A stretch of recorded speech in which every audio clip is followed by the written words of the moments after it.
माहम अपने कैबिन में बैठी इन हिमाक के साथ कागज के पलंदों पर कुछ लिख रही थी। इसके एक तरफ फाइल रखी थी और दूसरी तरफ लैपटॉप। वो इन दोनों पर मौजूद मज़ामीन को देखते हुए कुछ अहम नुकात नोट कर रही थी। वो अपने काम में इस कदर मसरूफ थी कि इससे अपने बास इब्रार के आने का भी एहसास नहीं हुआ। इब्रार ने खनकार कर इसे अपनी तरफ मुतवज्जे किया। काम में गर्क माहम ने चौंक कर इसकी तरफ देखने शुरू कर दिया। क्या हो रहा है? इब्रार ने सवाल किया। सर, मैं मंशियात की स्मगलिंग के हवाले से काम कर रही हूँ। माहम ने इसे अपने काम के बारे में बताते हुए कहा। सर, इस नासूर ने हमारे माशरे को पूरी तरह अपनी लपेट में ले लिया है। यार, ये तो पुरानी कहानियां होगी। इब्रार ने इसे हाथ के इशारे से रोकते हुए कहा। लेकिन सर, अभी तक इनका कोई सद्भाव नहीं हो सका, माहम ने कहा। और आपको पता है, मंशियात फरोश नए नए तरीकों पर काम कर रहे हैं। मसलन इब्रार ने मुख्तसर से सवाल किया। माहम ने फाइल उठाते हुए कहा, ये देखें, यहाँ पूरी रिपोर्ट है इसकी कि किस तरह एक लट्टू नुमा खिलौने में चर्स और इस तरह के दूसरे पाउडर को भरा जाता है जिसे बच्चे अपने मुंह में लेकर खींचते हैं और इस तरह ये जहर इनके पेट में जाकर इनकी जिंदगियां तबाह कर रहा है। ये तो एक बहुत छोटी चीज है, इस तरह खाने की चीजों में भी होता है, इब्रार ने बेजारी से कहा। लेकिन ये कोई दबंग स्टोरी तो नहीं हुई ना? सर, ये दबंग स्टोरी तो नहीं, लेकिन इस जहर से कब जान छूटेगी? माहम ने मायूसी से कहा।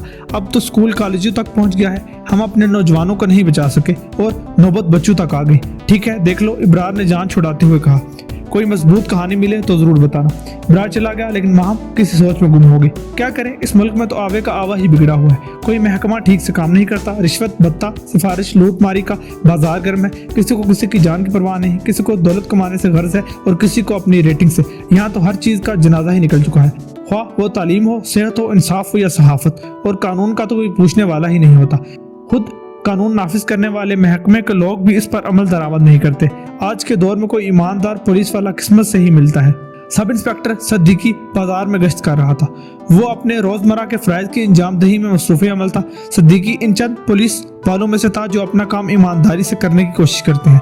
इस बाजार में एक शख्स सालार मंशियात का धंधा करता था।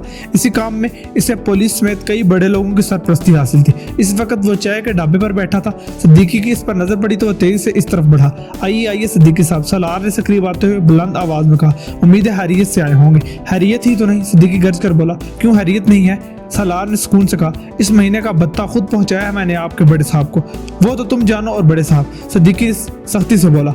मेरा इससे कोई वास्ता नहीं। वाह, ये खूब कही। वो हंसते हुए बोला। आपका अपने बास से कोई वास्ता नहीं, मेरा तुम्हारे दिए हुए भत्ते से कोई वास्ता नहीं है, सद्दीकी ने जवाब दिया। अच्छा, तो ऐसी बात है, सालार चिढ़ाते हुए बोला। अब आपको इलाक से माल देने से तो रहा, मुझे तुम से कुछ नहीं चाहिए। वो गुस्से से बोला। एक देला भी नहीं। अरे इतने गर्म क्यों हो रहे हो? सालार अपने तय माहौल ठंडा करने की कोशिश करने लगा। आओ बैठो, चाय पीते हैं। इसके बाद सालार ने चाय वाले को आवाज दी। बस, सद्दीकी ने चाय वाले को इशारे से रोकते हुए कहा। तुम्हारा दिया हुआ एक पैसा, एक टका, एक लुकमा और एक चाय का घूंट भी हराम है मुझ पर। वैसे पूरा थाना साथ ही खाता होगा ना हमारा दिया हुआ माल, सालार तंज करते हुए बोला। अब ये हराम हो गया? बहुत अच्छे जा रहे हो भाई, मेरी बात गौर से सुनो, सद्दीकी ने उंगली के इशारे से कहा। मुझे तुम किसी भी स्कूल और कॉलेज के आसपास नजर नहीं आओगे। और ऐसा क्यों है? सालार खुद को पुरसुकून रखते हुए बोला। कम से कम इन बच्चों की जान तो छोड़ दो, सद्दीकी ने कहा। ये मुमकिन नहीं, सालार ने जवाब दिया। मुमकिन है, सब कुछ मुमकिन है, सद्दीकी ने कहा, अगर तुम चाहो तो। मेरे और तुम्हारे चाहने से कुछ नहीं होगा, सालार हंसते हुए बोला। हमारे पीछे पूरी माफिया खड़ी है, करोड़ों का बिजनेस चल रहा है उनका। मैं बस इतना कह रहा हूँ कि छोटे बच्चों से दूर रहो, सद्दीकी ने जोर देते हुए कहा। समझ में आ रही है बात? मेरे ख्याल में बात तुम्हारी समझ में नहीं आ रही, जहीरुद्दीन सद्दीकी साहब, सालार तेवरियां चढ़ाकर बोला। हमें रोकने का तुम्हारा मुंह नहीं है, हम क्या बकवास कर रहे हो? सद्दीकी ने गरजते हुए कहा। अभी हवालात में बंद कर दिया तो सारी बदमाशी हवा हो जाएगी। मुझे ज्यादा तड़ियां ना लगाओ हवालात की, सालार ने खड़े होते हुए धमकाते हुए कहा। जहां तुम खड़े हो ना, ये सारा मेरा इलाका है। तुम्हें क्या पता एक पुलिस एहलकार से उलझने और धमकाने की सजा क्या हो सकती है? सद्दीकी ने आंखों में आंखें डालते हुए कहा। सब पता है, लेकिन तुम्हें शायद कुछ बातें नहीं मालूम, सालार ने आराम से कुर्सी पर बैठते हुए कहा। पहले इन बड़े साहब से बात कर लो, SHO शहजाद हटक, यही नाम है ना इनका। इसने हमारे साहब को इजाजत दी है। इसके बाद तुम कौन होते हो हमें इस काम से रोकने वाले की? तुम्हारे साहब, सद्दीकी ने पलट कर जाते हुए कहा। इस गुड्डू मवाली को तो मैं देख लूंगा, अगर देख सकते हो तो जरूर देख लेना, सालार ने जाते हुए सद्दीकी पर दंस आवाज लगाई और फिर बड़बड़ाते हुए बोला। बहुत भाव देने लगा है, इसका भी कोई इलाज करना पड़ेगा। एमन शाहिद एक ज़हीन और होनहार लड़की थी, अपने कॉलेज में ही स्टडी में मसरूफ थी। इसके साथ इसका क्लास फेलो अहमद हुसैन बैठा था। दोनों के फाइनल इम्तिहानात करीब थे। अहमद पढ़ाई के दौरान मोबाइल पर आने वाले मैसेजेस भी देख रहा था। अहमद ने इसको कई मरतबा टोका, मगर अहमद कोई ना कोई बहाना बनाकर पढ़ाई में लग जाता और कुछ देर बाद दोबारा मैसेज देखने लगता। अहमद और अहमद हम जुमात होने के अलावा अच्छे दोस्त भी थे और शायद एक दूसरे को पसंद भी करते थे। ये पसंद आगे बढ़कर शादी के बंधन तक भी जा सकती थी अगर अहमद के दीगर दोस्त भी अच्छे होते, लेकिन वो अपने कॉलेज के गलत लड़कों के हल्के में फंस चुका था, जिन्हें पढ़ाई या मुस्तकबिल से ज्यादा आवारागर्दी नशे की फिक्र रहती थी। कॉलेज के बाद घंटों सड़कों पर घूमते हुए वक्त ज़ाया कर देना इनका पसंदीदा मशगला था। यही आदत इनको आहिस्ता आहिस्ता मजीद खराब लोगों से मिलाती रही। जहाँ इन्हें नशे की लात ने जकड़ लिया, अमन इसे समझाती थी कि इन सब लोगों से बचाना चाहती हूँ, लेकिन अहमद इसकी आंखों में धूल झोंक कर निकल जाता। वैसे भी अहमद अपने माँ बाप का इकलौता बेटा था, जब इसे अपनी माँ की कोई परवाह नहीं थी तो वह अमन की क्या परवाह करता। इस वक्त भी अहमद के वही दोस्त उसको मैसेज करके बुला रहे थे, लेकिन वो अमन के साथ बैठा था। बहरहाल इसने अमन से एक जरूरी काम को बहाना किया, जरूरी काम, और तुम्हें अमन ने इसे डांटते हुए कहा, मुझे पता है तुम्हारे मवाली दोस्त होंगे और क्या, अरे तुम तो हर बात पर शक करती हो। एक दोस्त को इमरजेंसी हो गई है, अहमद ने झूठ बोलते हुए कहा। इसकी बाइक गिर गई है, इसे देखने जाना है, पता नहीं किस हाल में होगा। अहमद ने जल्दी से बात मुकम्मल की और उठकर चला गया और अमन इसे लाचारी से देखती रह गई। इंस्पेक्टर सिद्दीकी थाने में दाखिल हुआ तो उसे मालूम हुआ कि एसएचओ शहजाद हटक इसका बेचैनी से इंतजार कर रहा था। सिद्दीकी फौरन शहरोज के कमरे की तरफ चला गया। वहां पहुंचा तो माहौल ही कुछ और था। शहरोज गुस्से से आग बगोला हो रहा था। इसने बगैर किसी लगी लपटी के सिद्दीक पर जुबानी हमले शुरू कर दिए। अगर तुम्हें इस माशरे और लोगों से इतनी ज्यादा हमदर्दी है तो कोई और काम कर लो, शहरोज ने गरजते हुए कहा। हमारी जान छोड़ दो। लेकिन हुआ क्या है सर? सिद्दीकी ने ना समझते हुए पूछा। वाह, सारा मामला बिगाड़ कर आ गए हैं और अब कहते हैं कि मैंने क्या किया। शहरोज ने तंज किया। सर मुझे कुछ बताएं तो सही, सिद्दीकी ने नरम लहजे में पूछा। तुमने सलार से क्या कहा है? शहरोज ने सवाल किया तो सिद्दीकी ने गहरी सांस ली, जैसे वो मामले की गहराई तक पहुंच गया हो। सर मैंने कोई गलत बात नहीं की, सिद्दीकी ने वजाहत की, बल्कि मैंने तो इसे गलत और गैर कानूनी काम करने से रोकने की कोशिश की है। सिद्दीकी, तुम्हें पहले भी मना किया है कि अपनी मर्जी से कोई काम ना किया करो, शहरोज ने तंज करते हुए कहा। लेकिन तुम्हारे सर पर तो ईमानदारी का भूत सवार है ना। सर इसमें गलत ही क्या है? सिद्दीकी ने आस्ती से कहा। मुझे ईमानदारी से काम करने देना, तुम सिर्फ वही काम किया करोगे जिसका तुमसे कहा जाए, शहरोज ने उलझते हुए कहा। सर मेरी बात तो सुन ले। सिद्दीकी ने शहरोज की खामोशी देखते हुए बताना शुरू किया। असल में मैं बाजार में गश्त पर था, मुझे मालूम हुआ कि सालार छोटे बच्चों तक नशा पहुंचाने की कोशिश कर रहा है। तो क्या? शहरोज ने गुस्से से डांटते हुए पूछा। मैंने इसे इसी काम से रोका था और बस। सिद्दीकी ने अपनी बात मुकम्मल की। जो भी हो, हमारे काम में, मेरा मतलब है कि दूसरों के काम में क्यों टांग अड़ा रहे हो? शहरोज डठाई पर उतरा हुआ था। जानते हो सालार और गुड्डू मवाली कौन है? सर दोनों मामूली से बदमाश हैं और बस। सिद्दीकी ने कहा। गुड्डू मवाली सरदार का साथी है, शहरोज ने कहा। सरदार को तो तुम जानते ही हो ना अच्छी तरीके से। जी सर जानता हूँ, सिद्दीकी आहिस्ते से बोला। वो एक बिजनेस टाइकून है, डॉन है इलाके का। ये इलाका चलता ही इसी के नाम पर है, हमारे बहुत सारे मसले हल करता है और साथ ही हमारा इन्वेस्टर भी है। शहरोज अपनी धुन में बोल रहा था और सिद्दीकी इसे तासुफ के साथ देख रहा था। शहरोज इसके नजदीक आते हुए बोला, घर का खर्चा भी चलता है इससे, तुम्हारा और मेरा भी। सिद्दीकी जैसे शख्स के लिए इससे ज्यादा बेइज्जती की बात और कोई हो नहीं सकती थी। इसका बस नहीं चल रहा था कि वो इस नौकरी को अभी के अभी छोड़ दे। वो वाकई कोई और काम कर लेता, लेकिन इसकी कुछ मजबूरियां आड़े आ गई थी। अब सोच क्या रहे हो? शहरोज ने इसे ख्यालों में गुम देखा तो टोका। जाओ और आइंदा अपनी मर्जी से कोई कदम मत उठाना। सिद्दीकी सैल्यूट मारकर निकल आया, लेकिन वो जाते हुए भी कुछ सोच रहा था। वो अब कुछ करना चाहता था। वो इस शहर के बच्चों को ऐसे ही मरने नहीं दे सकता था। हाँ, वो इसे किसी भी हद तक जाना पड़ता। वाकई इस शहर में वो एक पागल पुलिस वाला था, लेकिन इसे इस खिताब से कोई फर्क नहीं पड़ता था। अगर दूसरे लोग अपनी बेगैरती में पक्के थे तो वो भी अपनी ईमानदारी में अपनी जिद पर अड़ जाने वाला था। दूसरी तरफ अहमद इसके दोस्त सलार नामी बंदे से मिलकर इससे नशा ले रहे थे। सलार ने इन्हें मजीद नशे का आसरा दिया और साथ ही एक नशे का पैकेट दिया और इसकी तारीफें करने लगा। अरे ये तो कुछ भी नहीं, सुपरसोनिक है, सुपरसोनिक। अभी तक तुम लोगों ने जितने भी जहाज उड़ाए हैं इन सब में से सबसे तेज है। पुराने रॉकेट सब फेल हो चुके हैं इसके आगे। अरे तो फिर दो ना, ललचा क्यों रहे हो? फरहाद ने कहा। अरे सब्र करो यार, सलार ने हाथ पीछे करते हुए कहा। पूरी बात तो सुन लो, एहतियात बहुत जरूरी है। बस इसकी एक वक्त में महदूद डोज लेनी है। ज्यादा डोज लेने से क्या होगा? एक लड़के ने सवाल किया। जान भी जा सकती है। सलार ने बेपरवाही से कहा। कोई मर गया तो मेरी जिम्मेदार नहीं होगी। अरे तुम्हें कोई कुछ नहीं बोलेगा। एक और लड़का बोला। तुम इसकी एवं टेंशन ले रहे हो? ठीक है, तुम अपना माल पकड़ो और मेरा माल मेरे हवाले करो। सलार ने सबको नशा फराहम करते हुए कहा। सब ने इससे पैकेट्स लेकर अपनी अपनी रकम पकड़ाई। सलार इन सब से रकम जमा करके गिनता हुआ चला गया, जबकि अहमद और उसके दोस्त मिलकर नशा करने लगे, यानी मौत से खेलने लगे। कोई इस सफूफ को सिगरेट में भर रहा था, कोई हथेली पर डालकर सूंघ रहा था। दूसरी तरफ अहमद को एक लड़के बहजाद से मालूम हुआ कि अहमद अपने नशेई दोस्तों के साथ है, तो इसने फौरी तौर पर इसे फोन किया। अहमद जो सिगरेट फूंक रहा था, इसका फोन अटेंड करने से पहले इसके एक दोस्त फरहाद ने इससे मोबाइल ले लिया। अबे मोबाइल देना। अहमद बोला। जरूरी बात है, देख लिया मैंने कितना जरूरी है। फरहाद ने इसे छेड़ते हुए कहा। क्या यार तुम इसके हुक्म का गुलाम बने रहते हो? गुलाम नहीं हूँ मैं, इसे पसंद करता हूँ। अहमद कुछ लड़खड़ाती जुबान में अपनी मोहब्बत का इजहार कर रहा था। वो मोहब्बत है मेरी, लेकिन कुछ वक्त अपने लिए भी मेरे दोस्त। फरहाद ने इसके कंधे पर हाथ रखते हुए कहा। यार वो नाराज होती है। अहमद बोला। इसे तो मेरा सिगरेट पीना भी पसंद नहीं, तो क्या छोड़ देगा ये नशा? इसके हाथ फरहाद ने मुंह बनाकर कहा।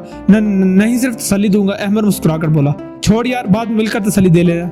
फरहाद ने अपनी तरफ से फलसफा बिगाड़ने की कोशिश की। अरे वो लड़की है और लड़की अपने महबूब से नाराज होकर नहीं जाती। दोस्त ने नशे की पुड़िया दिखाते हुए कहा, लेकिन ये नशा नहीं बचेगा, इसे तो हम सब मिलकर हवा में उड़ा देंगे। यार थोड़ा सा दो ना मुझे भी, अहमद ने ललचाए हुए लहजे में कहा। अरे थोड़ा क्यों? फरहाद ने शैतानी मुस्कुराहट से कहा। थोड़ा ज्यादा लो ना।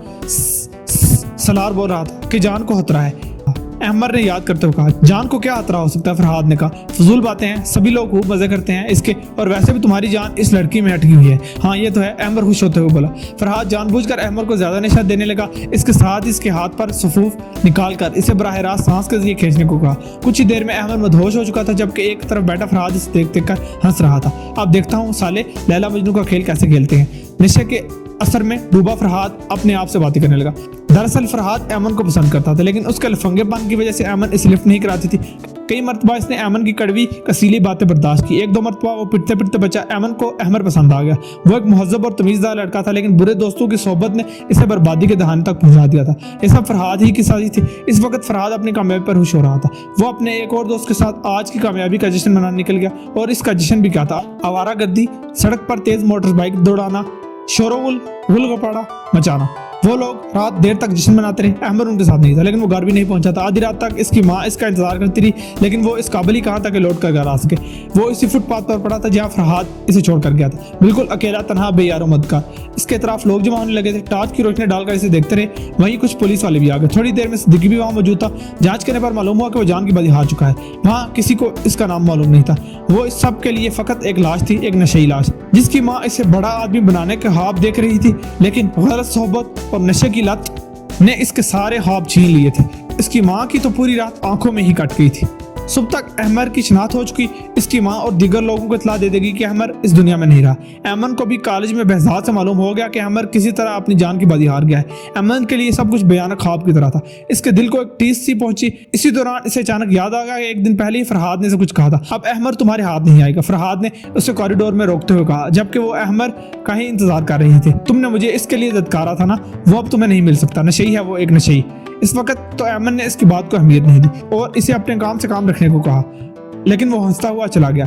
अब अमन को इसकी बात याद आई तो उसे कुछ कुछ समझ में आ रहा था कि फरहाद का अहमद की मौत से कोई ना कोई ताल्लुक जरूर होगा। वो फौरी तौर पर इसे तलाश करते हुए इस तक पहुंच गई और इससे अमर के बारे में सवाल करने लगी। अमर का तुम्हारे साथ था ना, बताओ तुमने क्या किया उसके साथ? तुम पागल हो गई हो, फरहाद ने गड़बड़ाते हुए कहा। वो अचानक इसे इस तरह उसके सामने देखकर घबरा गया था। मैंने कुछ नहीं किया उसके साथ, तुमने ही कुछ किया है। तुमने कहा था कि अमर अब मुझे नहीं मिल सकता। अमन इतनी आसानी से इसकी जान छोड़ने वाली नहीं थी। वो इससे जवाब तलब करने लगी। ऐसा तुमने क्यों कहा था? जवाब दो, तुम फजूल बात से मेरे पीछे पड़ गई। फरहाद इसके सवालात से बच कर जाने लगा। अहमद से मेरा क्या ताल्लुक? रुको, मेरी बात का जवाब दो। अमन इसके पीछे जाते हुए चिल्लाई, मैं सबको बता दूंगी तुम्हारी इसलिए। अब फरहाद के पास इसके सिवा कोई चारा नहीं था कि वो इसकी बातों से बचने के लिए भाग जाए, और इसने यही किया। अमन इसे रोकती रह गई। इसके पास बहजाद आ गया और इसे समझाने लगा, देखो अहमद तो जा चुका है, लेकिन इस तरह शोर मचाने से कुछ नहीं होगा। तुम मुझे बताओ क्या बात है? अमन ने बहजाद को सारी बात बताई तो वो दोनों मिलकर फरहाद को तलाश करने लगे, लेकिन वो तो काली से गायब हो चुका था। अब अमन को एक और बात समझ में आ रही थी कि इसे पुलिस की मदद लेनी पड़ेगी। बहजाद ने इसे समझाया कि तुम क्यों कर किसी चक्कर में पड़ रही हो, पुलिस वैसे भी अपना काम कर रही है। बहरहाल अमन बहजाद की बात सुनकर खामोश तो हो गई, लेकिन वो अकेले ही थाने जाने का फैसला कर चुकी थी। अमन पुलिस स्टेशन गई तो वहाँ के हालात कोई हुशकुन नहीं थे। जाहिर है हमारे थानों का सबसे बुरा हाल था, लिहाजा वहाँ का मातहत स्टाफ खसूसन राना इससे सीधे मुंह बात नहीं कर रहा। देखिए बीबी, आप जिस लड़के की मौत की FIR कटवाने आई हैं, राना रऊनत से बोला, वो तो नशेई था, हीरोइनची था। ऐसा बिल्कुल नहीं है। अमन ने एतमाद से कहा, इसके साथ कोई साजिश हुई है। कैसी साजिश? राना बोला, मुझे लगता है जैसे इसे जबरदस्ती ज्यादा नशा करवाया गया होगा। अमन ने अपने अच्छे का इजहार किया। अब आप हमें पढ़ाओ ना, राना अकड़ कर बोला। हम इसकी लाश की जांच करवा चुके हैं, वो पुराना नशेई था। सर ये सब कुछ इसके गलत दोस्तों का किया धरा है। अमन अपनी बात पर जोर देने लगी। वैसे एक बात तो बताओ, राना ने अमन को घूरते हुए कहा, तुम्हारा इससे क्या रिश्ता था? वो मेरा क्लास फेलो था। अमन ने जवाब दिया, सिर्फ क्लास फेलो? राना मक्कारी से मुस्कुराते हुए बोला, या कुछ और भी? क्या मतलब है आपका? अमन राना के सवाल पर उलझ सी गई। भाई जवान लड़का था। राना मेज पर झुकते हुए बोला, तुम भी जवान लड़की हो, बता दो कोई पसंद का चक्कर नहीं था? सर मुझे तो दिल का चक्कर लगता है। वहां मौजूद शहजाद ने मुदाहलत करते हुए कहा, वरना कौन लड़की इस तरह क्लास फेलो के लिए थाने आती है? ये कैसी बातें कर रहे हैं आप? अमन ने एहतजाज किया, एक लड़का अपनी जान से चला गया और आप लोग यहाँ बेहुदा बातें कर रहे हैं, इसमें क्या बेहूदगी है? शहजाद ने मजीद डटाई से कहा, किसी को पसंद करना बेहूदगी है तो फिर सारी दुनिया में ही बेहूद लोग पाए जाते हैं। शहजाद और इसके साथी पुलिस वाला हंसने लगे, जबकि अमन का गुस्सा बढ़ता चला गया। और बीबी वैसे भी हमारा काम है सवालात करना, राना ने कहा। हम हर किस्म के सवालात करते हैं, जरूरी है कि हमारे सामने सब कुछ सच बोला जाए, वरना सच का पता तो हम लगा ही लेते हैं। शहजाद ने फिर बीच में लुकमा दिया। तो फिर पता लगाइए ना सच का, ऐमन ने बर्दाश्त करते हुए कहा। पहले तुम अपने बारे में तो बताओ। राना ने वो बाशाना लहजे में अपने चेहरे पर हाथ फेरते हुए कहा। क्या बकवास कर रहे हैं? राना के अंदाज पर ऐमन गुस्से से भड़क कर खड़ी हो गई। शर्म नहीं आती? इस वक्त थाने में इंस्पेक्टर शाहाना जंग और शहरोज हटक दाखिल हुए। दोनों ऐमन की चीख पुकार सुन चुके थे। ऐ लड़की, शाहाना ने आगे बढ़कर ऐमन को डांटते हुए कहा, क्या मसला है तुम्हारे साथ? देखिए मैम, ऐमन ने शाहाना की तरफ घूमकर शिकायती लहजे में कहा, मैं यहाँ पुलिस की मदद मांगने आई थी और ये लोग मुझसे बदतमीजी कर रहे हैं। ऐमन उसे बताने की कोशिश कर रही थी कि शाहाना ने इसे झिड़क दिया। क्या शोर मचा रही हो? ये थाना है, तुम्हारा घर नहीं। आहिस्ता आवाज में बात करो, आप भी मुझसे गलत तरीके से बात कर रही हैं। ऐमन ने भी शाहाना को तुर्की बतुर्की जवाब दिया, अपनी बकवास बंद कर और उधर एक तरफ बैठ जा, अब तुम्हारे मुंह से एक लफ्ज ना निकले। शाहाना की फिरौनियत भी खत्म होने का नाम नहीं ले रही थी, जबकि इस वक्त ऐमन भी मजीद गुस्से में आ चुकी थी। लेकिन इससे पहले कि मजीद कुछ बोलती, बात और ज्यादा खराब होती, शहरोज ने मुदाखलत करते हुए मामला संभालने की कोशिश की। एक मिनट, शहरोज सबको खामोश कराते हुए बोला, देखिए मोहतरमा, आप जो भी शिकायत लेकर आई हैं या जो भी बात करनी है, मेरे कमरे में आ जाए और आराम से मुझे बताएं। वो ऐमन को अपने ऑफिस में आने का कहकर चला गया। जाओ, अब तुम्हारा मसला SHO साहब भी हल करेंगे, शाहाना ने तमस्सर उड़ाते हुए कहा। ऐमन बगैर कोई जवाब दिए शाहाना और बाकी लोगों को घूरती हुई शहरोज के कमरे की तरफ बढ़ गई। शहरोज ने ऐमन से निस्बतन नर्म लहजे में बात की।